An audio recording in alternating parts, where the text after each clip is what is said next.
Hey there folks, Champesk here bringing another audio commentary. Today I'm going to be doing a game from about 9 months ago, I believe. I remember watching it live and it was a really amazing game. I talked about it briefly actually in my last game, and it's a result of that I've decided to do it. It's TeD versus Grubby. Grubby back when he was in MYM. This is MYM post split up though, so it's sort of the rogue MYM that he was in with Happy for a bit, and before that became Evil Geniuses. And as we can see, basically it's on like a while. So it's going to be TeD as undead, Grubby as orc. Grubby going for actually a really weird opening build, but I can't really explain this, to be honest. I'm not sure if what the exact reasoning behind this is. Perhaps he just is wanting to keep his this bit of the base open for future tier 2 buildings. We'll have to see exactly what strategy he goes for. I remember I watched this game live and I was on 10 trucks the whole game. This was a game from WC3L. It was in the playoffs. This was sort of the key game. I think it was all tied up, and this one match was a best of 3 between Grubby and TeD, and it was 1-1 at this point. Actually, if you remember I did another game from this best of 3 actually, with the game where TeD does a Lich first tower rush against Grubby on I think it was Secret Valley. Yeah, it was on Secret Valley, and so just to give you an idea of how sort of amazing this best of 3 was, I specifically chose out that game for that reason. I chose out this game just because I think it was a really fun game, and we'll see exactly what strategy goes on here. But we are seeing now a pretty standard opening from TeD, assuming he goes for Death Knight, which I'm happy to reveal to you that he will. And yeah, he does go for Death Knight. Grubby is going for a Blade Master and continuing with this really odd build, putting this burrow really far forward. Maybe it's because it's going to make it a bit tricky for Fiends to actually get in and attack these burrows. I'm not exactly sure what his plan is, because he's leaving his gold line really exposed, and now that his that his voodoo lounge is going up, there's really not going to be many more. There's not going to be any more buildings before he attacks, I don't think. So we'll have to see exactly what his what Grubby's strategy is going to be. He does have his Blade Master windwalking immediately and moving straight towards TeD's space, because he didn't scout, and so he wants to tell exactly what's going on. And TeD's going to be doing his usual thing of just pulling the creeps out, and Grubby might just decide to try and steal the creep, and yeah, that's exactly what it does, and some amazing timing there actually, just managing to hold off the creeps. And TeD realizes this, might try and actually steal the creep, and no, instead he's just going to go and attack that grunt once, and then try and run back onto the blight just so he doesn't take too much damage. And Grubby stealing the item and will just run off. Ring of Protection, not a brilliant item for him, and TeD now picking up some Rod of Necromancy, will bring out a skeleton, actually buying a dust as well, and we'll have to see if he decides to creep out this camp nonetheless.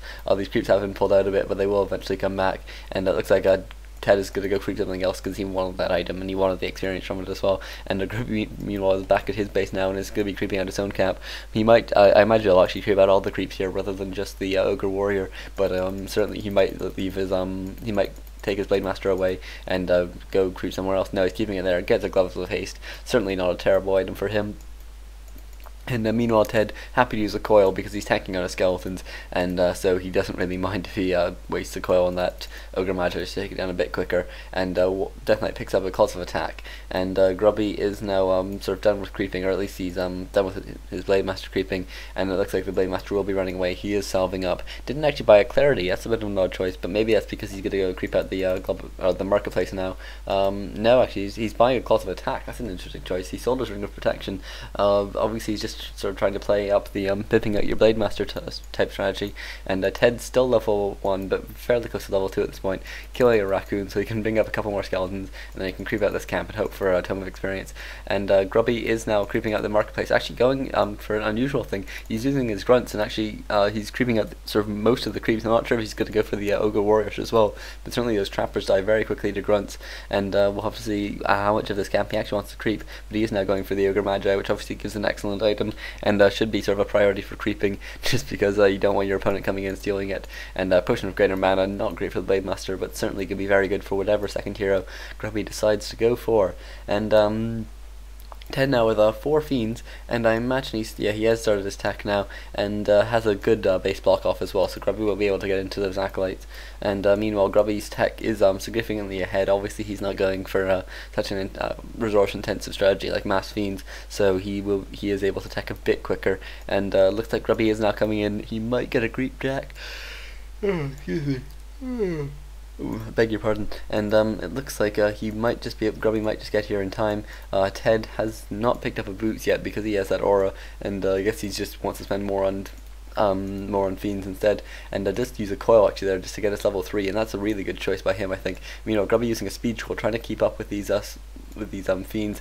Obviously they do have aura, so they do have a bit of speed boost themselves, and Grubby has picked up a boots now. And that's going to be really useful for chasing down these fiends. And Grubby trying to get us around, not quite managing to close one. And looks like TeD might be able to get away with all his fiends intact. And a crit there is very nice, exactly 100, but it's not going to be enough. And Grubby still only with the level 2 Blade Master, really wants that level 3 because he is now done with tier 2. He is now done his tier 2 tech. He is actually a Torn Chieftain coming out second for him. His Torn Chieftain, he will be wanting to creep that out alone, and so to do that, he will want to have a level 3 Blade Master so he can actually do some effective harassment with it.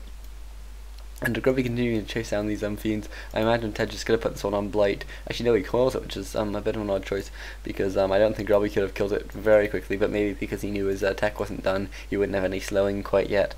And it means that, Grubby has been dusted now, so he will need to get out of here eventually, but obviously Blade Master armor means you can really just sort of sit around for a fair bit, and it is sort of a bit imbalanced, but oh well. Certainly TeD's been sort of the counter to imbalance recently, especially Orc imbalance, and TeD now creeping out an easy camp just because he knows he doesn't want to be going too far from his base, because if that Blade Master comes in and tries to kill the Slaughterhouse, that could be a bit of a setback, considering TeD isn't going straight to tier 3, which is quite unusual for him. Instead he's going for a very fast Lich and a very fast Slaughterhouse.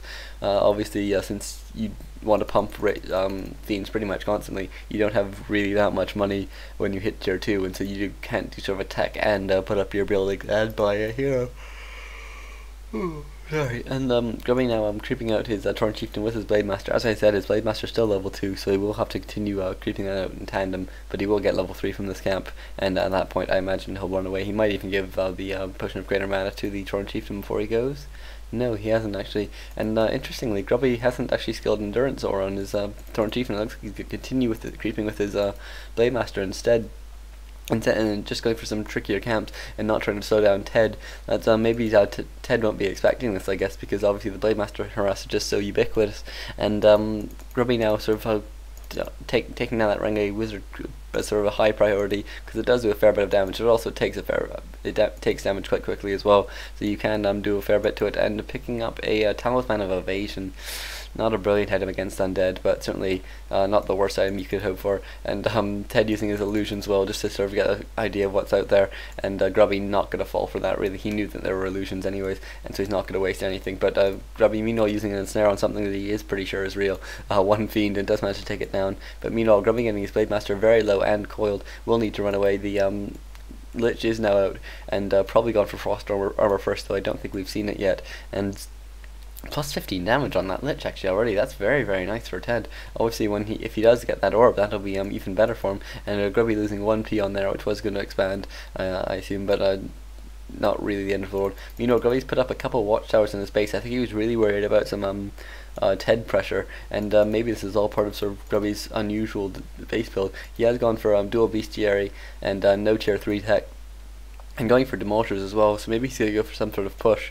We'll have to see exactly how he decides to play this, considering that TeD's gone for a pretty standard TeD strategy at this point. I imagine his first statue is actually out right now, and he has actually teched most of the way to tier 3 now, and TeD has actually finished another fiend. You'll notice he's just rallying them to his base as well, because he doesn't want to really risk them being jacked by sort of raiders and stuff just around the base. And Grubby now coming right in, trying to take down the Slaughterhouse, and that could be very bad for TeD because he doesn't have a second statue out yet, and there's only so much microing of using both skills that you can actually do, even if you're TeD. And Grubby now taking out these ghouls, but certainly it's a much better or it's a much sort of worst use of his time, but he has to do it because otherwise they just sort of take down the raider. And so some nice play by TeD, because he knows he can rebuild these ghouls if he needs to. And also I imagine, yeah, he does have 600 lumber at this point, so he won't be needing too much more in the near future. And meanwhile TeD is now TPing out, deciding that this harassment is too much, and Grubby just using a speed troll to get out of there.